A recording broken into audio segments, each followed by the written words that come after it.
Re leboga thata mme Winnie Madikizela. You are my role model, a strong woman, a leader, a helper, a mother to our nation. Dear Lillian Goy, what you did gave us freedom and rights. Na myang influencer mo pilomba ke me eknamuliwa. Dear women of yesterday, I may not know your names, but I appreciate the big step you took to fight for women's rights. Because of your actions, women's voices are heard. Eknamuliwa ine ile myo o analing kutlwelo botlhoko mo batšheng. O ne a re rotloetsa gore re tsene sekolo. Ke mo khethile ka ke strong woman. Ke example ya gore re le di young women tshwantse re phele bjang, tshwantse o sa ditlogela o nne strong, o kgone tikemella le ka osana. Le di example dilo tse pila tse dirileng ba di bona ko yena. She was a fighter. Na ke khethile mme Lillian Goy because always the rights tsa basadi ba botlhe ba South Africa ba race yotlhe gore ba botlhe ba tshwane ba lekane. Basadi ba kgale ba tlele karolo e kgolo mo matshelong a rena, cause ba kgonne go ya kwa ba matšhe go re lwela ditokelo tsa rena basadi, and then ba kgonne go re lwela gore like mosadi a tswe botho ba hae a sa nna ko tlasa moruti wa monna. Many women took part in fighting for women's rights, but as young people nowadays, a re lebelle batho ba ileng hore ha ba mentioniwe on the history. We do not get chance to know their names and appreciate them. Mosebetsi wa gae o tlo nno o tswela pele. The political situation was not easy for women then, but now women are even able to be part of the parliament. Their voices now are heard.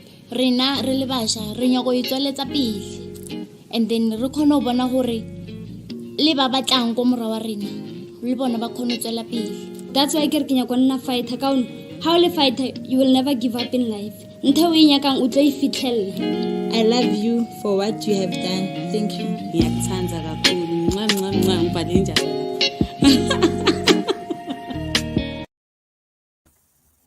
Wow. That's how the young women view us as leaders. You know, we might not know it, but we are inspiring young women out there, and they look up to us as role models.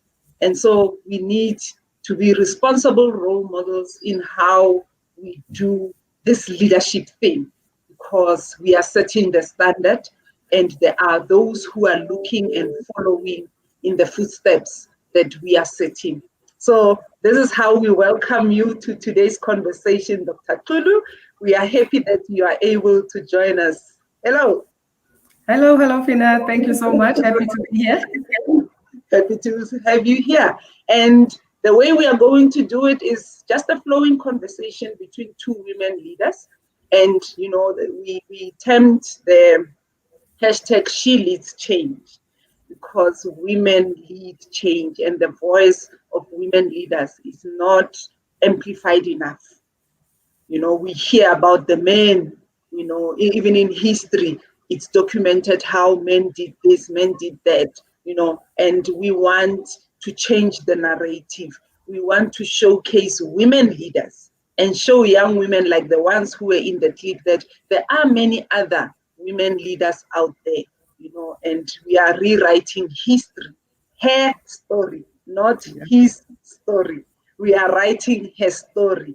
And these conversations are part of our contribution as Soul City to her story, the leader that she is. So as you introduce yourself, tell us who Thembisile is, you know, everything about you, not only the CEO position.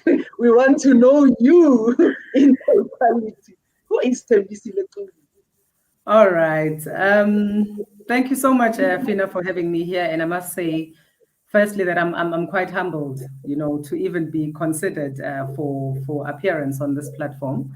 But Thembisile Xulu is a young girl from, well, not so young anymore, born and bred in KwaMashu. My mother is from KwaMashu, but my father is from the Eastern Cape. So Wabwamu is Gudlwa. And I am a mother, and I am a daughter. I'm a sister to a younger brother. I'm an ex-wife, and I'm a leader. I think if you think about me, for instance, as a mother, my children, when they describe me, they would say I talk a lot. I'm very strict. But I love, for instance, traveling with my kids. Prior to COVID, we'd travel the world, and just getting them to see their eyes light up when they see New York, Washington, D.C. was absolutely beautiful. And knowing that they first got that from me as their mother was absolutely amazing. And then I'd say, Thembisile is also a women's health activist. My mother recently retired. She's 67, so she came over to live with me. And her narrative has always been she's worked in universities, and she's been a house mother, but also quite senior in university admin. And she has now been saying, now that I live with you, my daughter, I want to take care of my grandchildren. I've always taken care of other people's children. And I'd be like, hi, boo, hi, boo, hi, boo. You must take care of yourself. You must do your mammograms, do your bone scans, do your pap smears, enjoy your life, Gogo. Because I think as women, we take a lot of time, Fina, claiming that we take care of other people, that we don't find time for ourselves.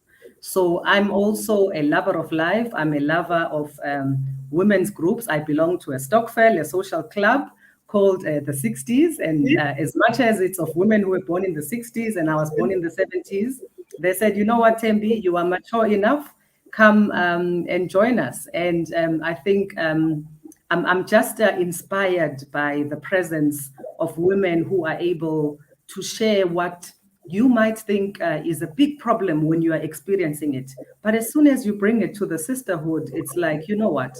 And no matter how small it matters, but everything can be handled as long as we stand together as women. So Thembi is just a bubbly human being, and I'm as human as they come. Nice. I like that, you are as human as they come and as beautiful, as they come. Thank you.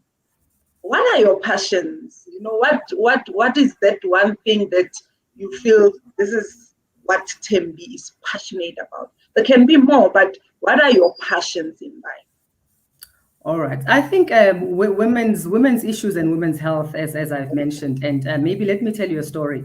I became a board member of my previous employer when I was in my early 30s. And because it was a donor-funded organization, it was a situation where when donors initially started, you wouldn't get benefits like paid maternity leave. And there was no way I was going to go on maternity leave and not get paid. So I fought through, through the system. And by the time the next round of women fell pregnant after myself, when I had my last born, we were getting paid because it was important for me to get the board to make our donors understand that if they are funding South African programs, there is labor law within South Africa that they need to follow. And that is what I ended up, achieving. I think I'm also quite passionate.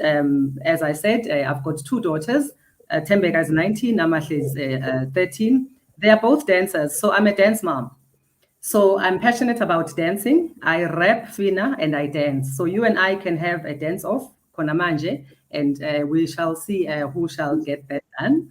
And I think, as I said, I lead. I'm able to lead the hell out of anything. Excuse the jargon. I'm even if we were to say, Fina, Mina, right now you and I are going to slaughter a boat or build a mall, I would be the project manager, and we would get that task done in record time. It doesn't matter what the task is. My grandmother's 85th birthday, my mother's got 7 or 8 siblings, but I was the project manager because I'm just, it's just in my DNA. I take charge and I do it well.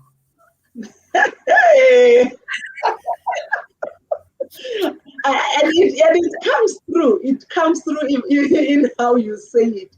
And for me, that's important. The reason I asked, it's because sometimes people don't understand that we are driven by certain things.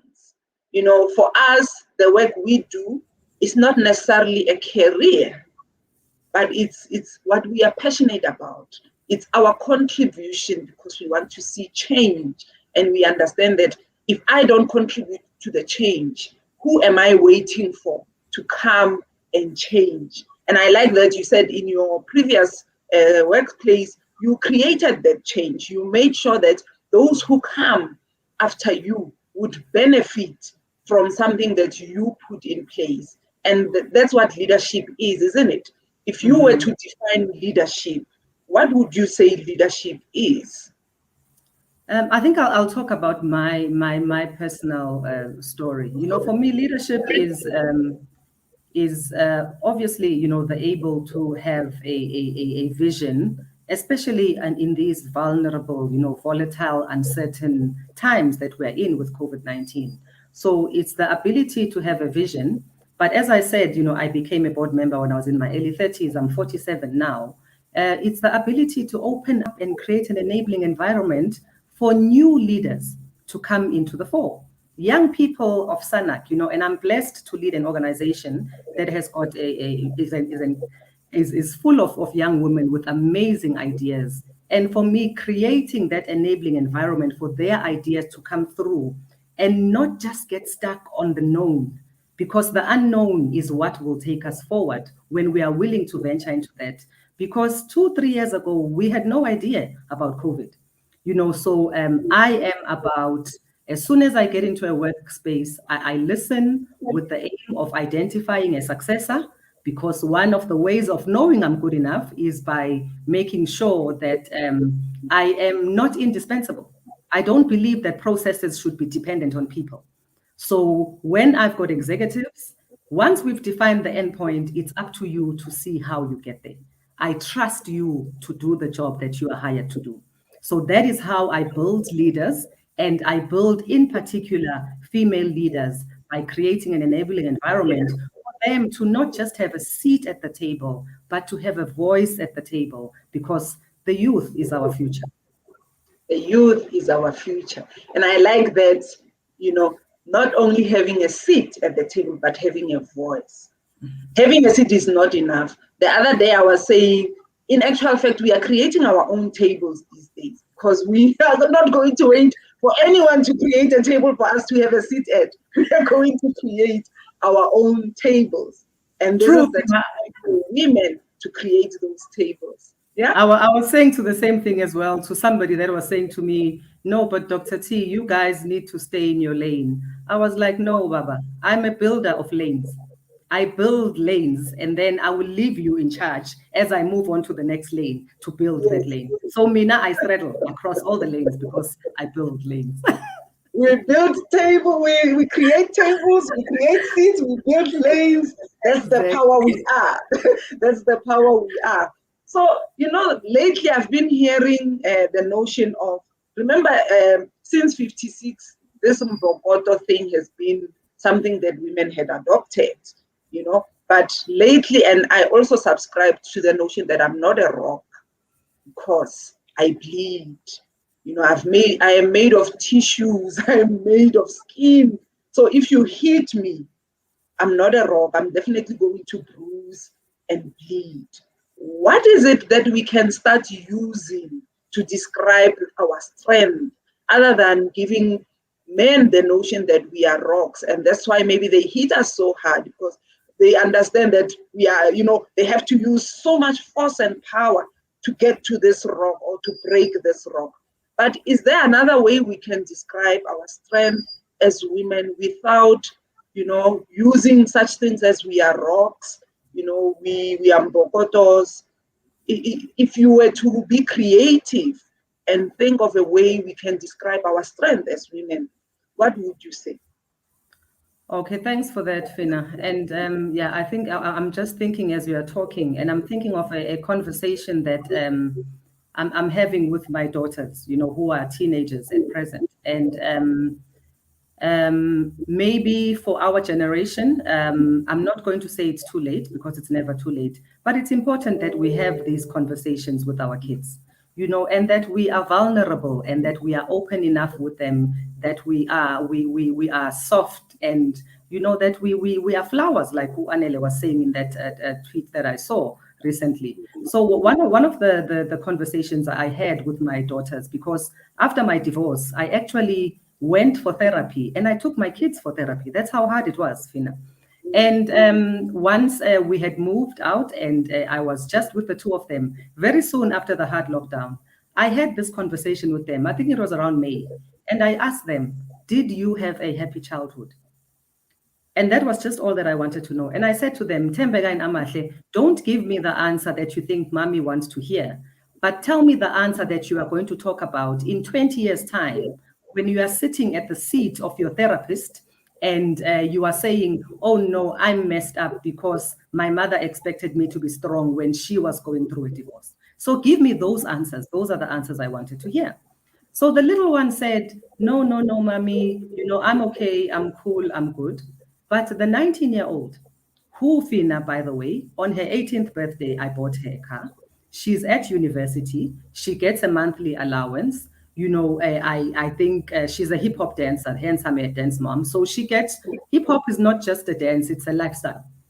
Yeah. So I thought I had done so well, but her response to me, Fina, was, no, I didn't have a good childhood, mommy, because you left daddy. And no matter how hard I thought I had worked in giving them the best life, that hurt me so much and made me so vulnerable. The only way I could get out of that conversation, Fina, was by apologizing to my daughter and saying, Nana, I am sorry. The reason mommy had to get out was because I needed to be a happy mother to you. But it needed me to understand that for children, irrespective of the circumstances, sometimes the only thing that makes sense for them is that their parents must be together. So it's conversations that I think we need to have, because whether we know it or not, at school, they're telling each other things. And I really liked it when at some point she saw me, there was a room in this house where the globe was off. So I took a step ladder and got on the globe, the strong woman, Thembi, changing her own globes. And she said something to me like, oh, Ha'ama, me, I won't be doing those things. My husband will change my globes. And I was like, you know what? Thank God that I haven't killed this child's belief in the institution of marriage, despite the fact that I'm divorced. But, I've been having lots of conversations with them around how we don't have to be strong, and it requires that we reinforce ourselves, we take care of ourselves, we love ourselves. Like I said, we went for therapy. I took them for therapy. At some point, I even considered taking my mom for therapy because I felt her taking on my pain. So there's just an ongoing conversation about the beauty of our softness and our tenderness and our vulnerability that can't get lost, because I think that also makes us better leaders than men. And I'll dare say it like that. Yeah, and our vulnerability is not a weakness. That we are able to connect with our emotions is not a weakness. I know that it's used against us.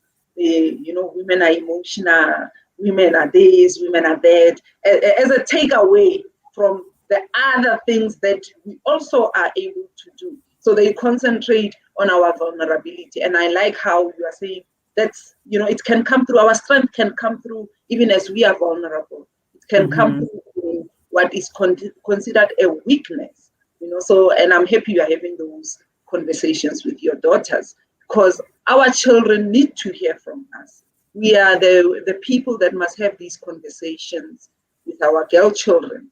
The world is having a different narrative about the role of women, the role of young girls, and they need to hear from women like you and me what that role is. It's not in the kitchen, barefoot, having children for someone.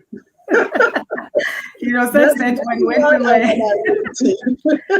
when I was having that conversation, sorry, Fina, about the pregnancy, I was sitting on a board with about 11 men.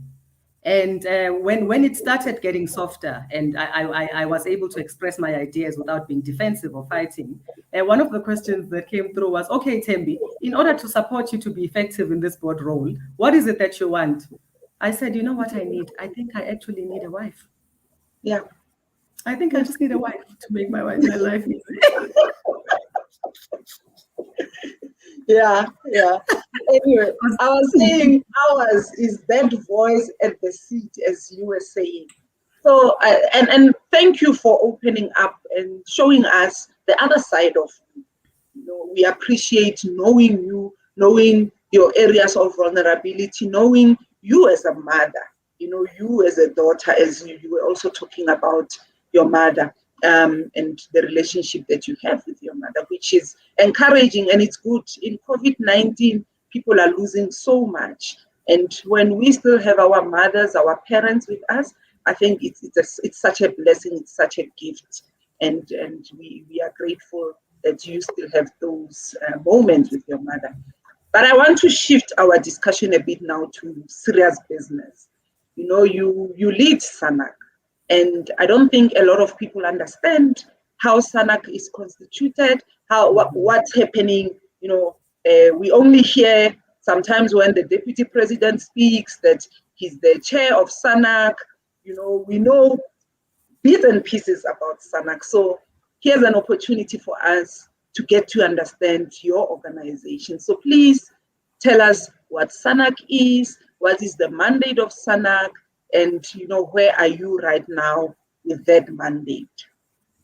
All right, thank you so much, Fina. So SANAC is essentially a national body that was established by Cabinet in 2002, and it was really established to coordinate the collective response towards making sure that we reach HIV, TB, and STI deliverables for our country in particular.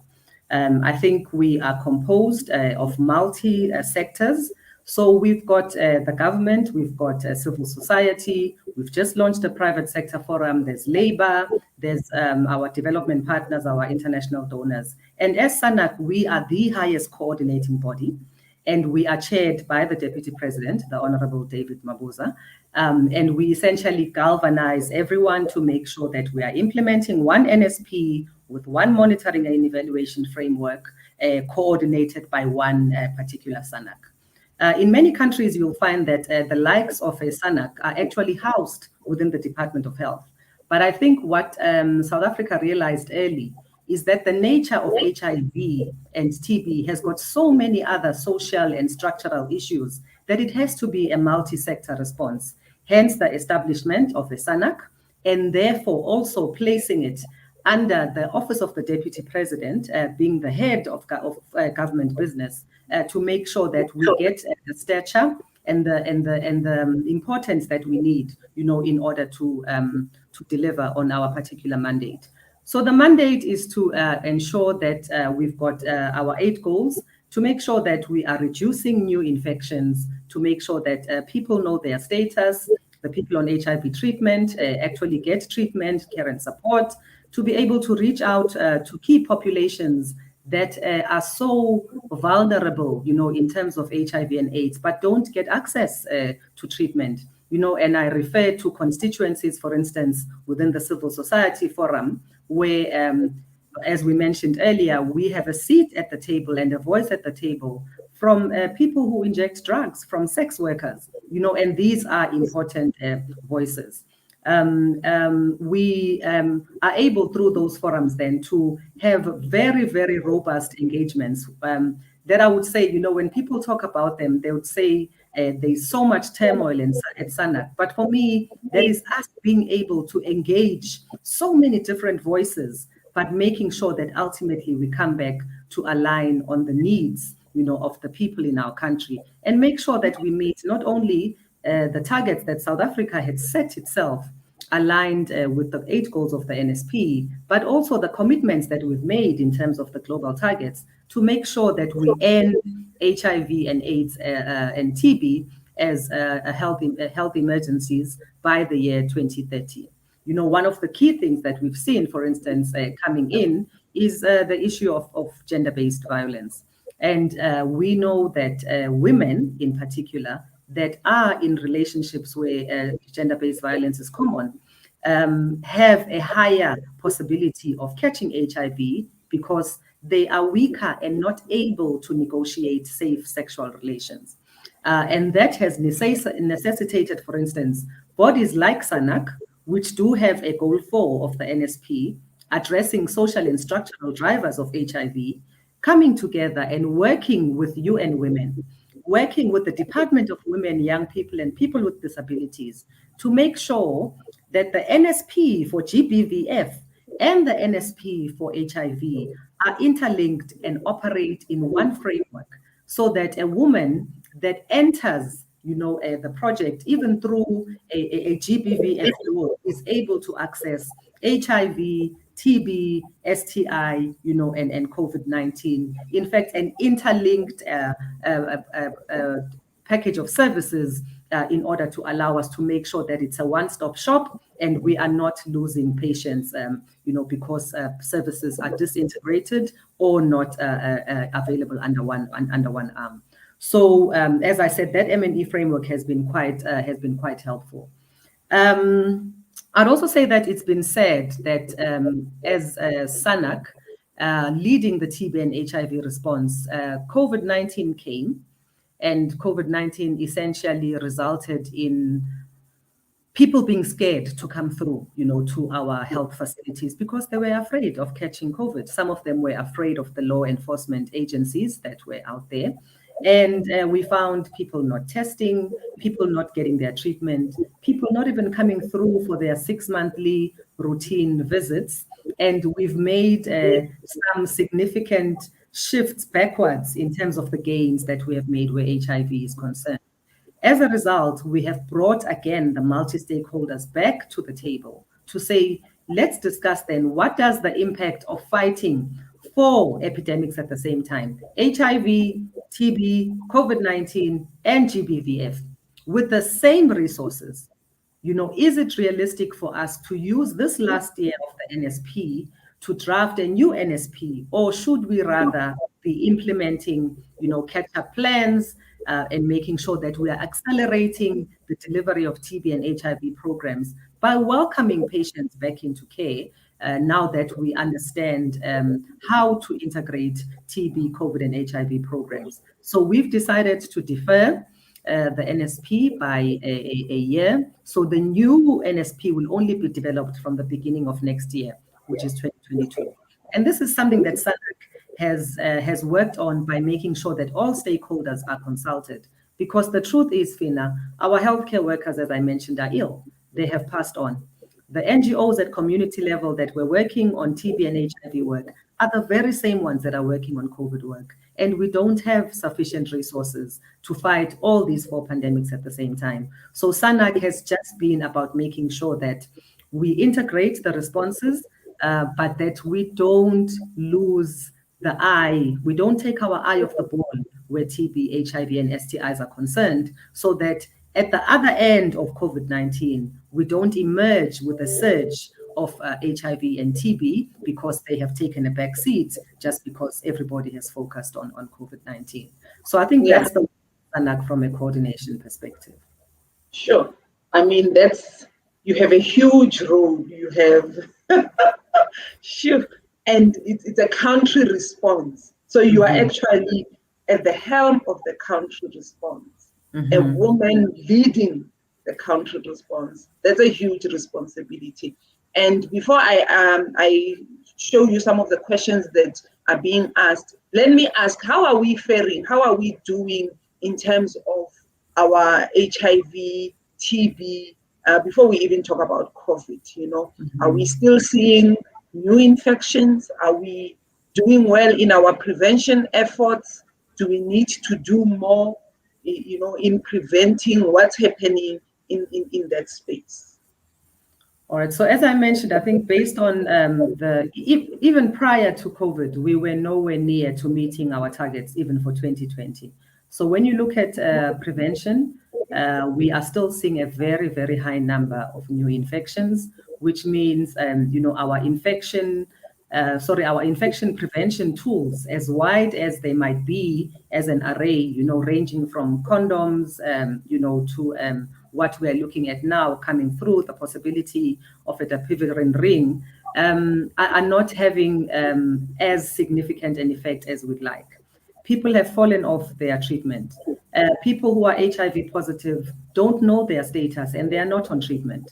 The ones that are on treatment are experiencing what we call treatment fatigue, and they are not virally suppressed. And when they experience treatment fatigue, some people actually stop taking treatment. So we are not faring well when you look, for instance, at what we call the 90-90-90, which is what we look at in terms of performance of HIV and TB programs, where we say in any particular country or a sub area of a country, we want 90% of people living with HIV to know their status, 90% of those to be on treatment, and of those 90% to be virally suppressed. We find that we are doing well with testing in some areas and in most areas, but on treatment, we are sitting at about 70% or just under 75%.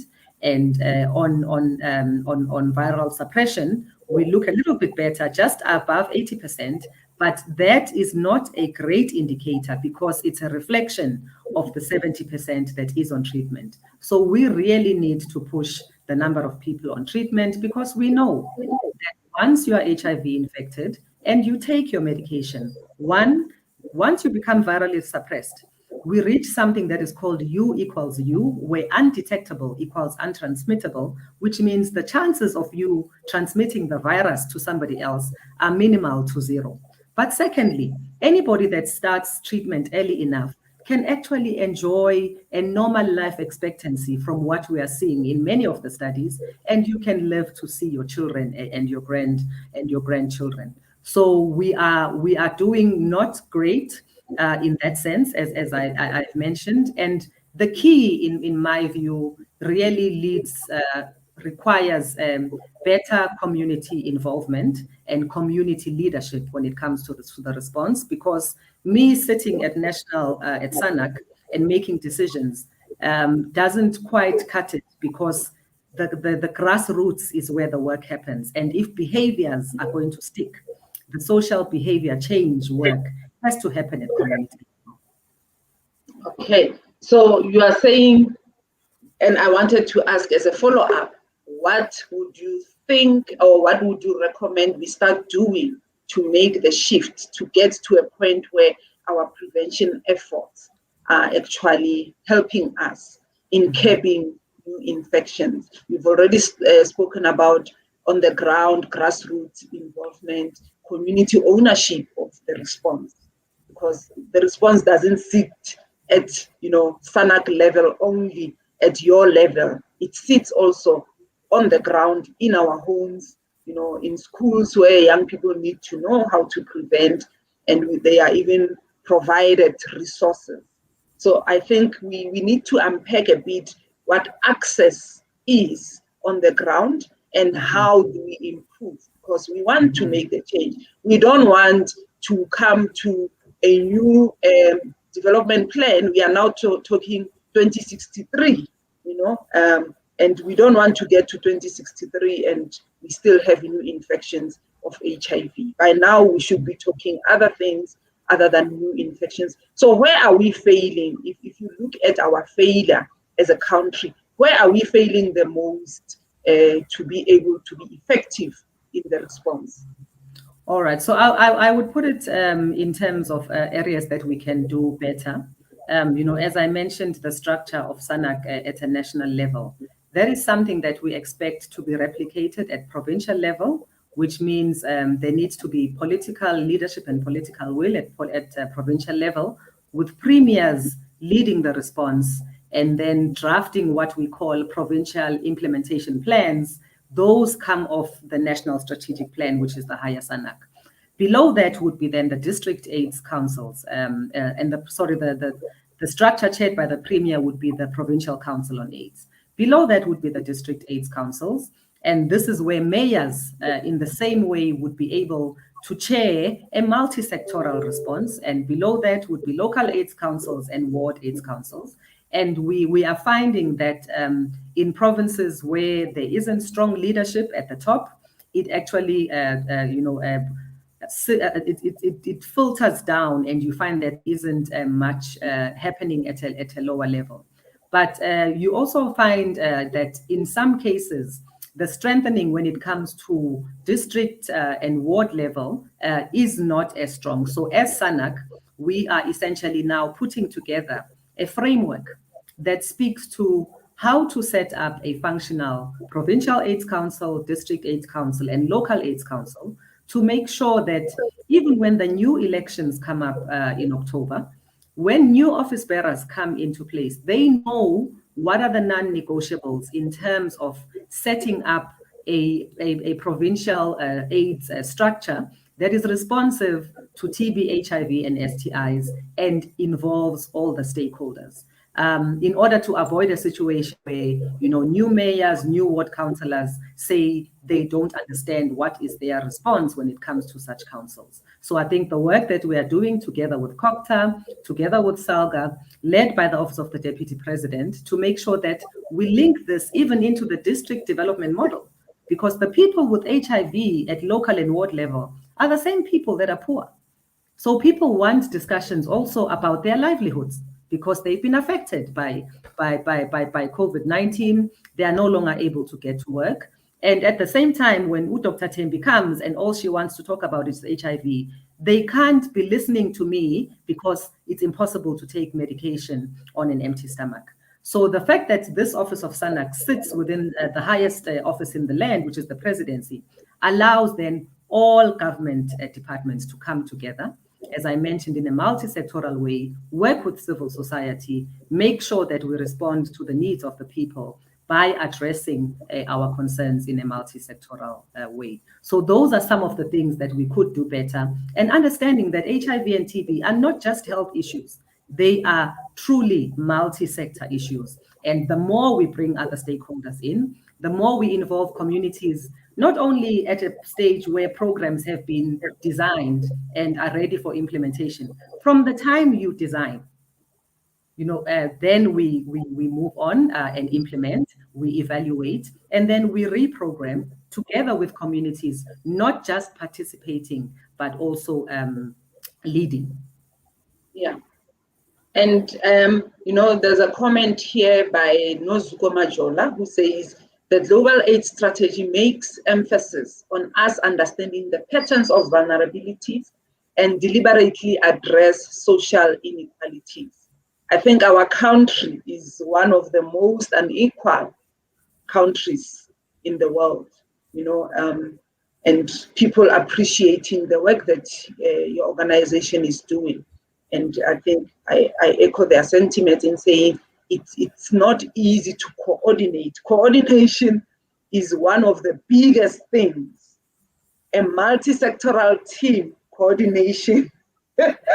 It's like changing a wheel of a moving train, not even a car, a moving train. Trying to get that train to move while the wheel is being changed, it can never be easy. And big ups to you for taking up that challenge.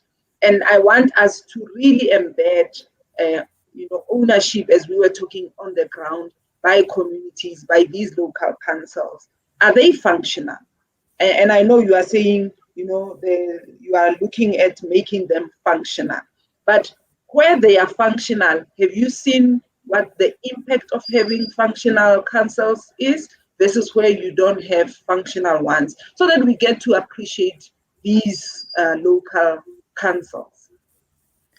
Definitely, Fina. I think we have scenarios of both in South Africa, and maybe because KZN is the closest example I can think of that has graduated districts from in terms of 1990 to what we refer to as almost sufficient coverage in terms of treatment. And there is where councils would be fully functional.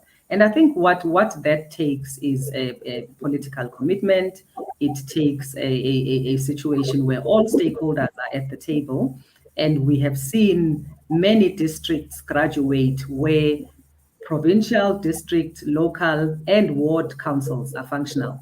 We see districts actually reaching and making an impact in terms of dropping the number of new infections, putting people on treatment, making sure that people stay on treatment and are virally suppressed.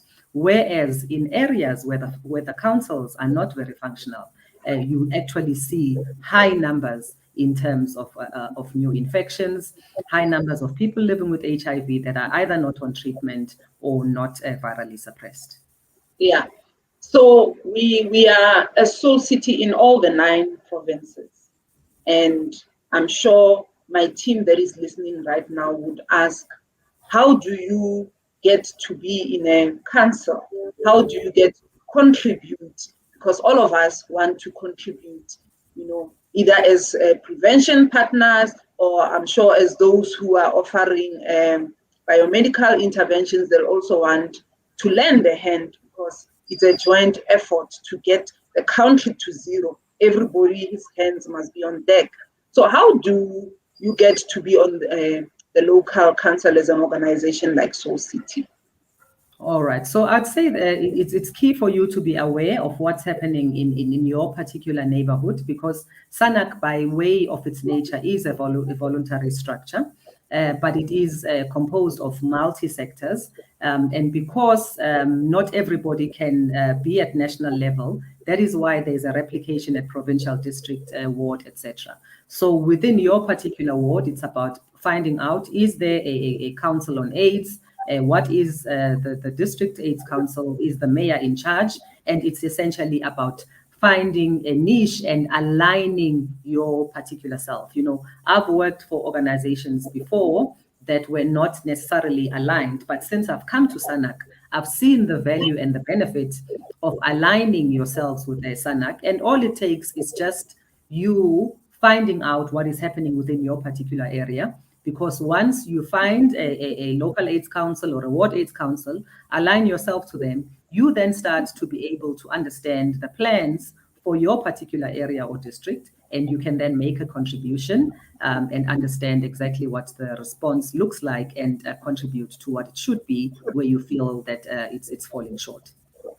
So you are saying it's not an exclusive club for particular individuals and particular organization? Not at all. So I think, as I mentioned as well, we've just launched a private sector forum, and that required us to be very consultative in terms of the private sector of its nature, whether it was through business formations or other societies. But at the same time, we are still opening to saying there are sectors that we haven't reached. For instance, the retail sector. That is where young people are. They work at Woolies, they work at other trading areas, and we are now working on expanding that, not just laterally, but lower. So it's certainly not an exclusive boys club. It's for South Africans, by South Africans, to make a difference for the lives of South Africans at the lowest level. Because, as I said, the key to changing HIV lies in behavior. And behavior starts here. It's an individual thing.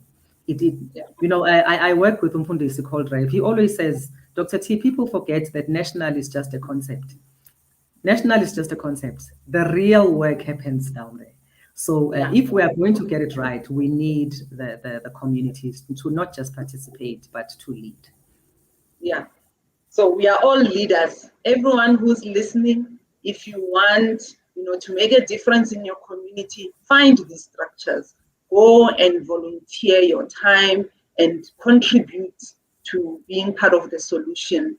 And let's make sure that we build a country for the generations that will come to find zero infections, so that we live in an AIDS-free world. We dreamed of an AIDS-free world, and it's still a dream that can come true. But I want to ask something as I push the envelope a bit. Do we have enough resources? Because any response requires human capital, financial capital, political capital.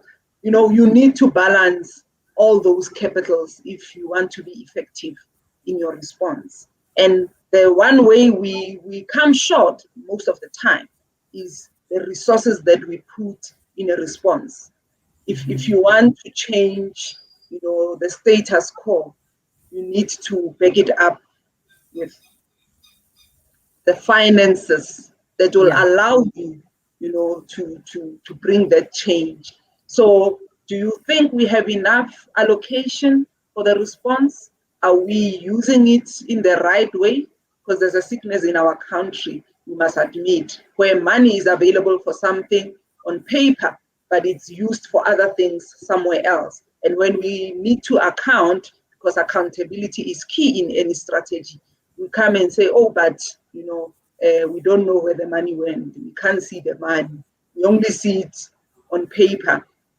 What is your take on how we are doing financially in terms of the response, balancing what we've put as a strategy with the outcome that we want to achieve, and bringing those resources in? All right. So, Fina, I've just come out of a meeting now called the Resource Mobilization Committee, whose key mandate is to make sure that sustainable financial resources are mobilized for the TB and HIV response. I'm not going to lie to you, based on COVID-19, there are significant fiscal constraints, not just for TB, HIV, but for all other programs at country level. But I think what we've seen as well with, for instance, the response of the private sector with the likes of the Solidarity Fund is that there is potential to mobilize resources by better engagement of the private sector, for instance. We saw how they were able to gather around and contribute to COVID.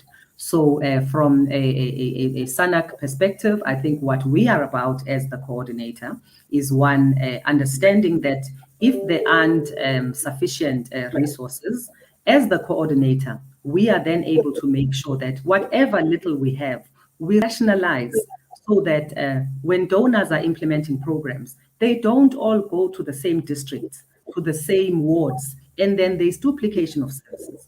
Allow us to be able to coordinate so that we can rationalize the limited resources that we have in order to see the return, on investment.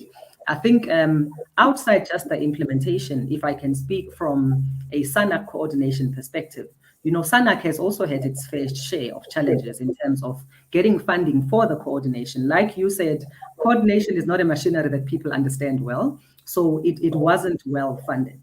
But I think once we were able to sit and explain the role, and most importantly, through the leadership of the Office of the Deputy President, we have been able to say all government departments, for instance, that contribute to the NSP, whether it's basic education or other departments that belong to the social clusters, actually need to fund the operations of SANAC in order to give SANAC the ability to perform its duty, to hold them accountable, to make sure that they are delivering, on their particular purpose. So there isn't sufficient resources, but there is space for us to utilize those resources better, no matter how little. And one of the key things is better coordination, because when you coordinate better, one of the things that I was able to do, for instance, at SANAC, was just to find efficiencies between programs, because we run multiple donor programs, all supporting similar services, but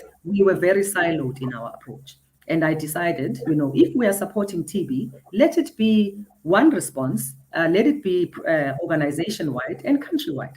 And that helped us to find, efficiencies and to be able to operate within a lesser budget, but still have similar, if not a better effect, because we were now bringing all the same brains together. Powerful, powerful. That's why we need women leaders. They think outside the box. I think so too. They think outside the box. They don't actually, allow themselves to be in boxes. They move the boxes. They shift the boxes.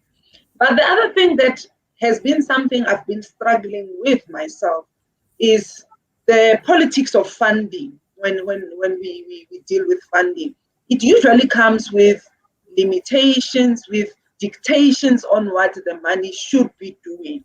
And are we able to shift that? Are we able to say, if you are coming to fund us in South Africa, these are our needs within this framework? Have we managed to create a framework where we are now mandating funders what the money should be for, instead of them saying to us, we are only going to invest if you are buying shoes and not t-shirts? What if we don't need shoes? All we need is t-shirts. And it's a lame example, but I'm trying to show that a lot of times what limits our response is the prescriptions that come with the funding, because the need that is on the ground might not match what those prescriptions are. How are we doing in that area?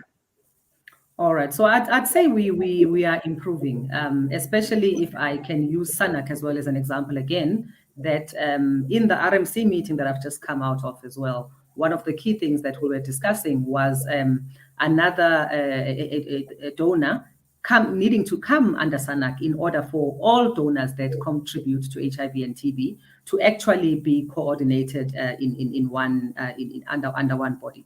So when you look at what the United Nations put together when they said the 3 1s of the United Nations, South Africa is a signatory to that.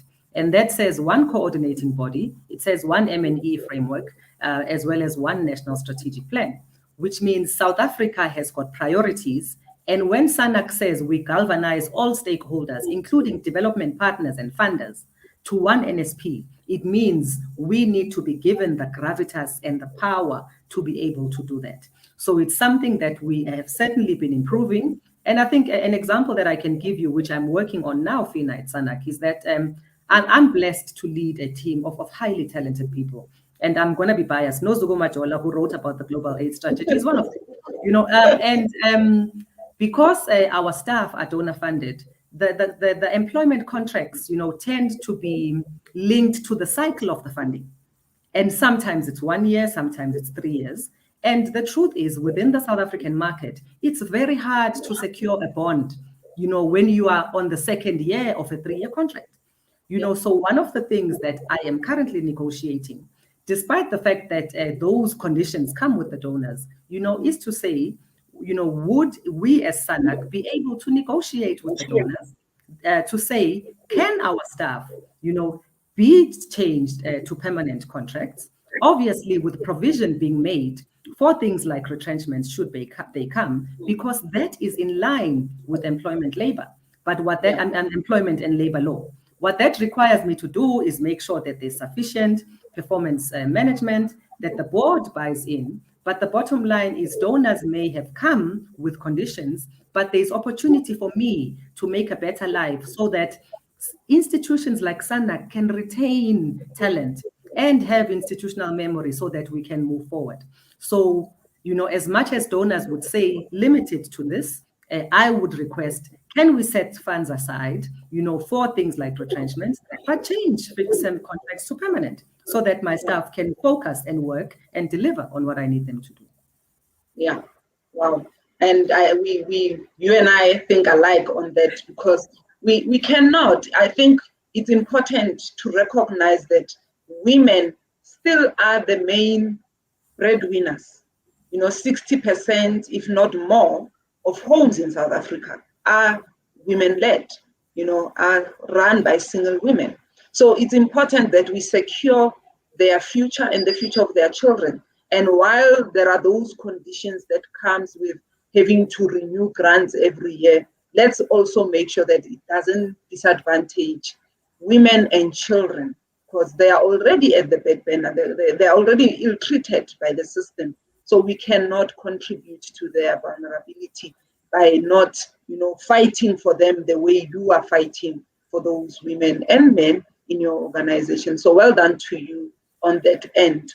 And we are about to wrap our discussion up, as much as I'm enjoying it, but Thandima Vata raised a question here, and she was asking, how can SANAC partner with organizations on the ground that have direct contact with women?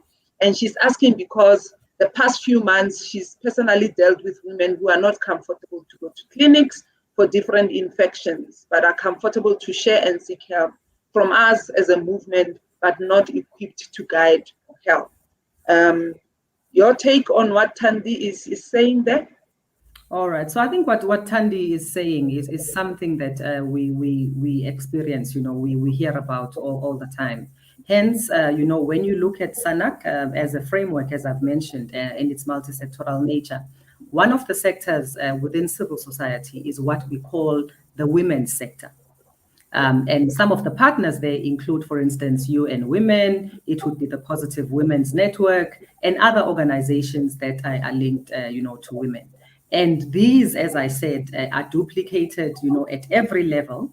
And what SANAC is then able to do is to take those issues that emanate related in particular to women and bring them to the table for them to be addressed, through, for instance, the civil society forum, the women's organizations that exist on the ground, through the civil society sectors, be it people living with HIV or the Positive Women's Network, or any other network of women, from the ground level all the way up. So I think it's more of what I was saying. The SANAC website is an amazing resource in terms of getting access to all SANAC resources that are available. But the key is just in understanding what is available from your particular community.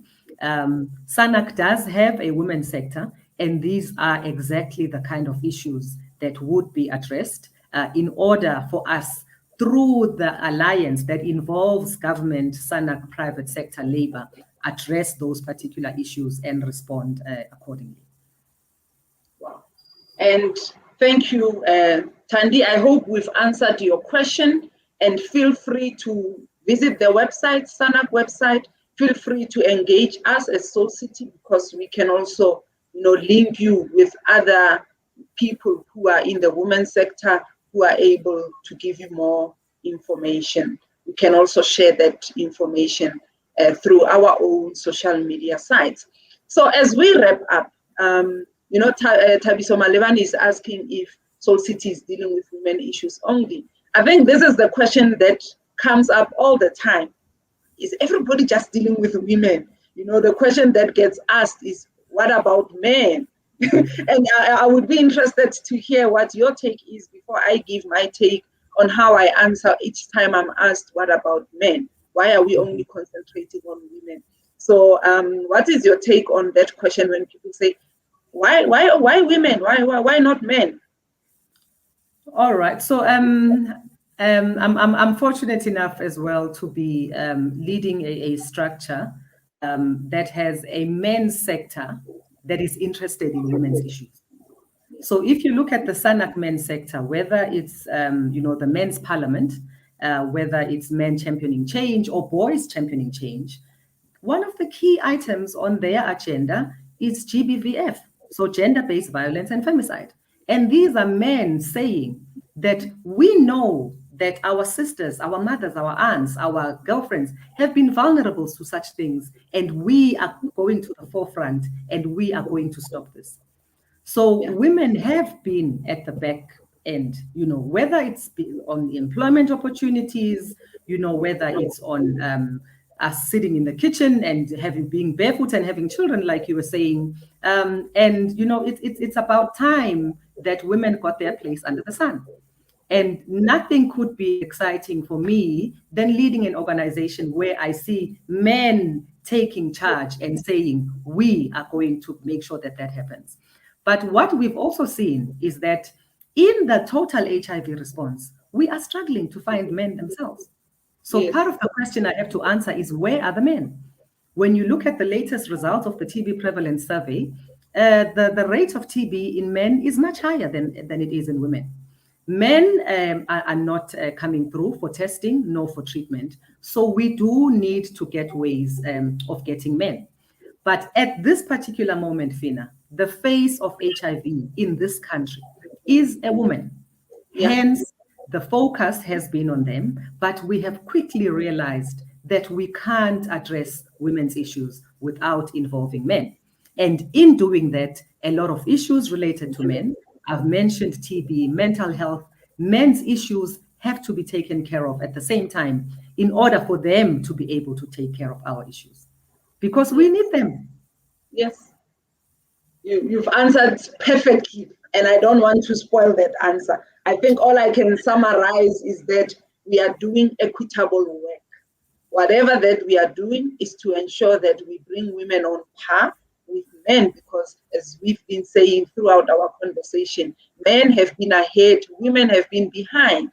So we are trying to make sure that we create opportunity for women to catch up to where men are. But it doesn't mean we've been neglecting men. Men are not neglected, and men are part of the solution. So if we want to change behavior, and we know that men are perpetrators of violence, we need to target men as much as we target women, because it wouldn't help to empower women and not deal with those things that disempower them. So for us to actually give women that space of being empowered, fully empowered, we need to address the one thing that disempower them, which is men. And so let's close our conversation here. Let me not ask you any more questions, but ask you to just give us take-home messages. What are the 5 bullet take-home messages you want us to take from this conversation today? No, I'll probably end with a quote, because I've probably got too many bullets. I think because it's Women's Month, I need women to not be afraid of their greatness. Yeah. Right. And this greatness comes from that softness. It comes from being vulnerable.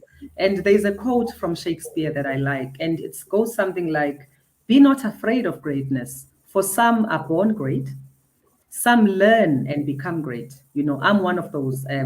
I had to study corporate governance. I wasn't just blessed with it.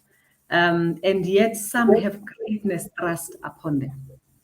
So as a woman, just by the fact that you are able to carry a seed, to be nurturing, that is greatness. Please don't shy away from it. You know, use it in its tenderness, in its softness, to make sure that we create a better world, at least for our future.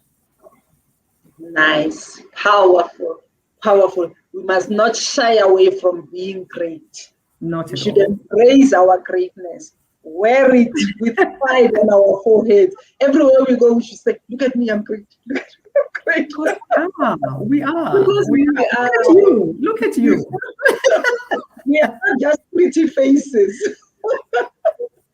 Oh wow, this has been wonderful. Thank you so much for taking your time. And just to say to Frank, we note this comment. At 2:00 we are having a conversation with UN Women. So please do join that conversation, Frank, because we will be unpacking a bit what COVID-19 pandemic, has done and how it has affected the work that we are doing. So please do join that conversation. Dr. Xulu, please join that conversation as well. I think it's great that we are having these conversations. For me, it's not the be it and end it all. These conversations are supposed to help us plan better, coordinate better, everybody's contribution, because we are all, as I said earlier, all looking at solving the problems that we have in our societies. Our target is the same. We might be doing different things as the different parts of the body. Some are the eyes, some are the ears, but all of us function to give body life.